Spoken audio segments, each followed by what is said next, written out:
All right, so second half of chapter 26, specifically on China. This is going to be kind of an overview of China during the entire modern era, so 1750 all the way to 1914. In 1714, we are going to see the Ming Dynasty. In 1714, what was that? No. In 1750-ish, we're going to see the Ming Dynasty, the dynasty that kicked out the Mongols way back when and has been ruling ever since. So they've been ruling for 500 some odd years. They will be overthrown once again by nomadic invaders. The Manchus. The Manchus come from this place that we call Manchuria in northeast China / southeast Russia, depending on where political borders lie at the moment. It is. The Manchus were used by the Ming Dynasty as kind of like external policemen.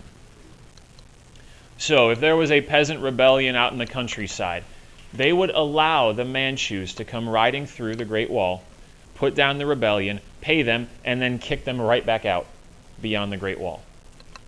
So in a sense, it's sort of like what the Chinese, modern Chinese do with the Tiananmen Square, where they brought troops in from areas Very similar. not to be affected by the rebellion. Right, very similar to that. Now, unfortunately, what happens is the Manchus start having to come more and more frequently because, predictably, Ming Dynasty is falling apart because, anybody want to take a stab? Corruption. What else? Inflated bureaucracy. What else? Mandate of heaven's been lost. Michael? It's too big. All right, so same story, different chapter. And so as the Manchus are having to come in more and more often to save the day, they're finally like, wow, we could do such a better job running this place. So that's what they decide. They come through the wall one time, then they refuse to leave. And they overthrow the Ming Dynasty and establish a new one, the last dynasty that China will have, the Qing Dynasty. Now, much like the Mongols did, they adopt a Chinese name for their dynasty. So we didn't have the Mongol dynasty. We had the Yuan. We don't have the Manchu dynasty. We have the Qing dynasty. So again, trying to maintain that sense of continuity, of tradition. And speaking of maintaining tradition, we're going to keep around the bureaucratic system and continue the examinations. Why do we do that? Because it works so well? No. Why do we do that? It's tradition. Anybody doing Fiddler on the Roof in their head right now? Thank you. We're going to keep the Son of Heaven concept. Because it works? No. No, because it's tradition. We're going to continue Confucianism and the social hierarchy that it predicates, namely male dominance, second-class citizenship for women, desire for male children over female children, because this is the best system ever? No, because it's tradition. Alia? So they didn't like westernize the whole like woman stayed at home? No. Right, they do not westernize the way that other places are. They are trying to stay as strictly to tradition as possible, because remember, anytime society falls into chaos and it's time for a change, people typically look one of two directions. Either forward to the newest and most innovative thing out there, or backward to when we were the greatest. And that's what they do with the Qing Dynasty. Did China kind of do what the Ottoman Empire did, which is to try to bring all the traditional? Right. If we don't count the Tanzimat reforms Yeah. in the Ottoman Empire and we just look at how they, it's a lot like that, where they're trying to stick with tradition. Nick? So, underneath Confucian stuff, the female infanticide. Yes. If they're killing off their female children, how are they remaining viable as a population? Because they're not killing all of them off. That would be ridiculous. But on an individual family basis, male children are preferred. Now, that doesn't mean that nobody wants to have a girl, but it means that on a cultural trend level, you see a general increase in the number of families that want to have a son versus the number of families that are content just having a child regardless of gender. And so it's not like this is a national outbreak or an epidemic of killing female babies. Much like foot binding did not cripple every single woman in the country. It's simply a trend that we discussed that affects a percentage of the population, but is illustrative of their mentality regarding women. Does that make sense? Okay. I tried really hard to dance around that. Emily? Yes, ma'am. If you remember that article that I had you guys read? Yeah, it was from like early 1900s. Again, not like every woman in China's doing it, but 90%. I wouldn't even go as high as that. It's probably well below 50. Okay, so all these things are pretty much repetitive from things that we've looked at before. Last point's kind of interesting. China is still trying to keep out Western influence. They don't want it. Unlike Egypt, that wanted to Westernize, unlike the Ottomans during the Tanzimat reforms that want to Westernize, Qing dynasty wants no part of it.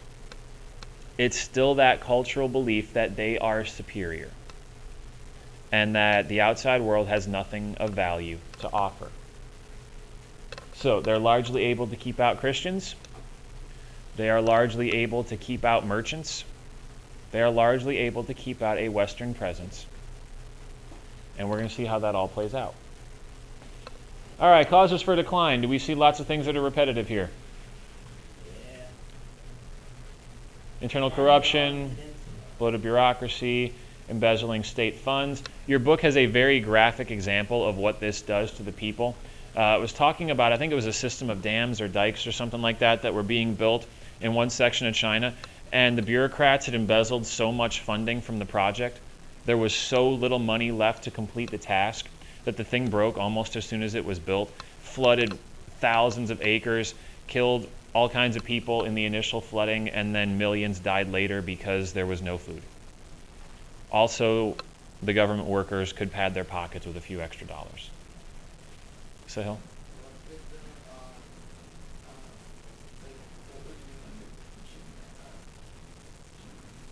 What was new?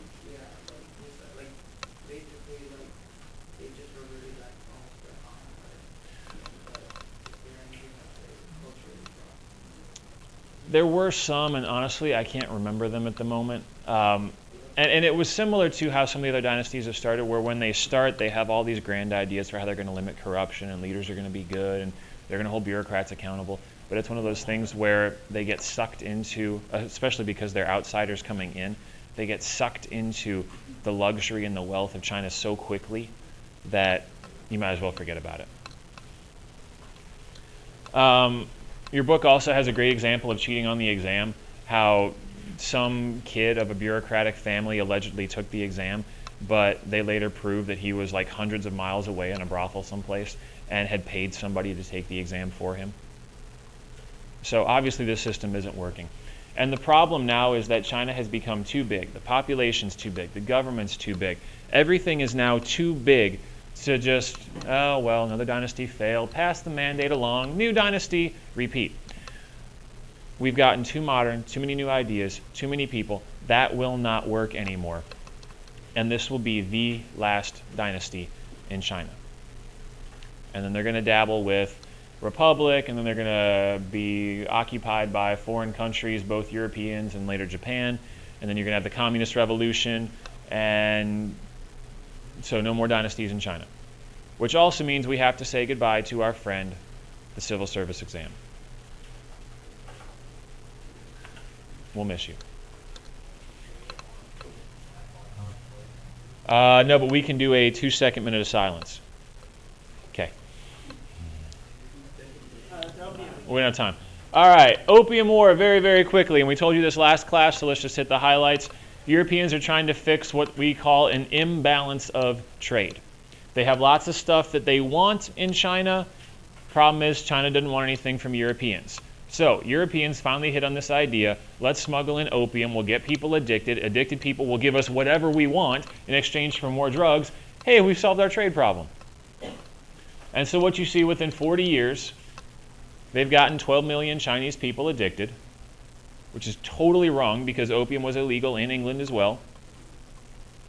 Totally screws up China's economy because now silver is just flowing out of China and into the pockets of British merchants and businessmen. So, quick chronology. Chinese demand that the British stop the opium trade. They do not. They're like, what opium trade? The Chinese government sends that awesome advisor that I told you about down to stop the problem. He burns down the factory. Things escalate. War breaks out. The British Navy absolutely annihilates the Chinese Navy, which had become so wildly outdated that it really wasn't even a contest. Treaty of Nanjing is signed, which gives England the right to Hong Kong, which the Chinese don't get back until 1997, so 150 years of occupation. It forcibly allows Christian missionaries into China to begin converting the people, and it grants extraterritorial rights to Europeans. Well, at first just the English, but then you think once France or the Dutch or Russia or anybody else, once they see this happen, what do you think they're going to do? They're going to be like, they're going to come over with their navy and be like, hey, we're here. Do you want to fight or are you just going to give us this the easy way? And so what you see happen in China is that China gets divided up into what we call spheres of influence, where they become occupied regionally by different European nations. Each one takes a major trade city, and that becomes the center of their little hub of China. And so China quickly sees its nation stripped away from them. Now, the Chinese people are obviously not happy about this, and there's two noteworthy rebellions that take place, the Taiping Rebellion and then the Boxer Rebellion. The Taiping Rebellion is actually led by a peasant who converted to Christianity and who your book refers to as being mentally unstable. I don't know if he was hearing voices kind of mentally unstable or what, but he was apparently mentally unstable. Either way, he raises an army of 1 million people, men and women. But he raises the army to fight back against the Chinese government, the Qing emperor and his government. Why is he attacking them and not the foreigners?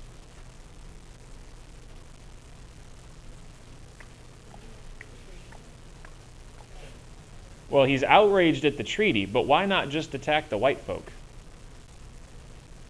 Nick? He wants to actually get success. He just wants to charge his dying and guns and go shit. Okay, obviously attacking Europeans is not a good plan because they're really strong, but why else?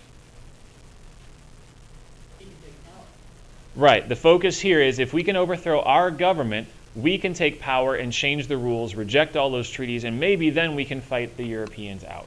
Rally the entire country behind us. Problem is it doesn't work. He does temporarily overthrow the Qing government. There's 10 years or so worth of civil war. Millions of people die, not just from the fighting, but from the starvation that usually comes with civil war. Because if people are fighting, what are they not doing? They're not farming. So from the European standpoint, this is awesome. Chinese are fighting themselves. They're weakening themselves. Makes it even easier for them to stay in power. So rebellion number 2 is the Boxer Rebellion. By the way, we're not talking about people wearing gloves and going boom, boom, boom. Boxers was the European term for the Chinese workers that would labor in factories and shipyards, carrying boxes and crates and things like that.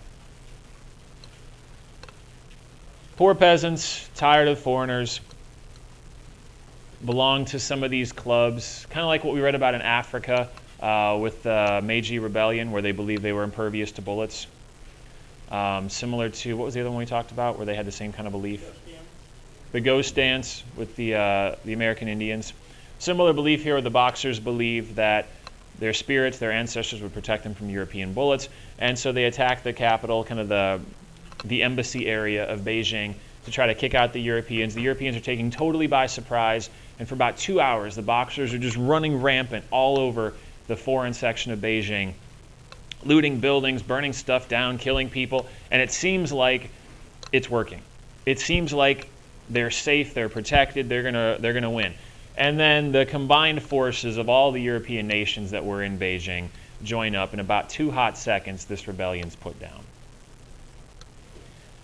I'm going to show you just how worried the Europeans were about the Boxers. And these are the Boxers. Again, no punching gloves, just normal lower-class workers. But this is the European force that unites against them. Notice it's not even just European. Japan, by this point, has even gotten in on the action, noticing how weak China is. This is how the Boxer Rebellion is portrayed back home in Europe. It's laughable. Oh, you naughty Chinese, we are going to spank you. And then we're going to go about our business, because this was really no threat. Nick? So, that picture before, was that all of the troops involved in the engagement, or is that just That was symbolic of all of the nations that were involved. Because apparently it looks right there that the Japanese are the major force. I don't think it's representative of numbers involved.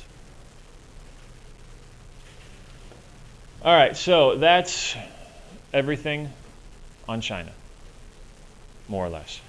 What's in the fortune slide? I think it's empty. Yep. All right, so that's the rest of chapter 26. Enjoy and good health. Time for the quiz.